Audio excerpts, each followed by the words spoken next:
안녕하세요. 이성호 세무사입니다. 이번 시간에는 집 한 채만 있어도 상속세가 나온다는 이야기입니다. 왜 그럴까요? 불과 10년 전만 하더라도 이 상속세를 납부하는 지인이 있으면 좀 친하게 지내라는 말이 있었죠. 그만큼 상속세를 납부하는 사람들은 재산도 많고 돈도 많은 부자라는 인식이기 때문인데요. 하지만 이제 상속세는 보편적인 세금이 되었습니다. 따라서 사전에 상속에 대한 절세 방법을 마련하지 않는다면 거액의 상속세로 상속받은 재산마저 국가에 납부해야 되는 그런 상황에 처할 수도 있는데요. 통계로 본다면 서울 아파트 매매 가격은 2022년 1월 기준으로 11억 5천만 원을 상회하고 있습니다. 최근 5년간 아파트 가격은 전국적으로도 큰 폭을 상승하고 있는데요. 물론 지금 현재 강의를 촬영하고 있는 2022년 11월 현재에는 주택 시장이 많은 조정을 받고 있기 때문에 아파트 가격 또는 전국의 부동산 가격이 많이 하락을 하고 있습니다만, 그럼에도 불구하고 코로나 이전과 비교를 한다면 여전히 높은 재산 가치를 유지하고 있는데요. 이처럼 주택가격 상승은 50대 이상의 주택 소유자에게는 이 상속 대비에 대한 필요성을 알리는 신호가 되고 있습니다.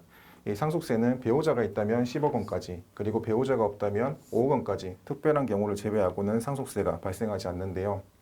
현재 서울의 평균 아파트 매매 가격을 본다면 아파트 한 채만 보유하더라도 당연히 상속세를 준비해야 되는 상황인 거죠. 관련 그래프를 보시면 2016년 대비 2022년의 상속세 신고 인원은 거의 1.85배, 2배 가까이 늘었고 재산 가치 역시 2배 가까이 늘었습니다. 그리고 상속재산가액에 대한 총 상속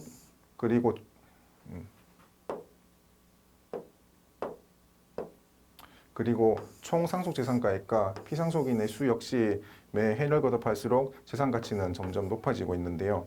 특히 재산 가치에 대해서 20억에서 30억 이하 재산 가치가 많은 비율을 차지하고 있다는 점에서 우리나라 주택 시장에 대한, 즉 우리나라 부동산 시장의 큰 틀인 아파트가 한 가구에 대한 상속재산가액, 우리나라 부동산 시장의 가장 큰 틀인 아파트가 우리나라 부동산 시장의 큰 틀인 아파트가 상속재산가액에서 가장 큰 비중을 차지하고 있음을 알 수 있습니다.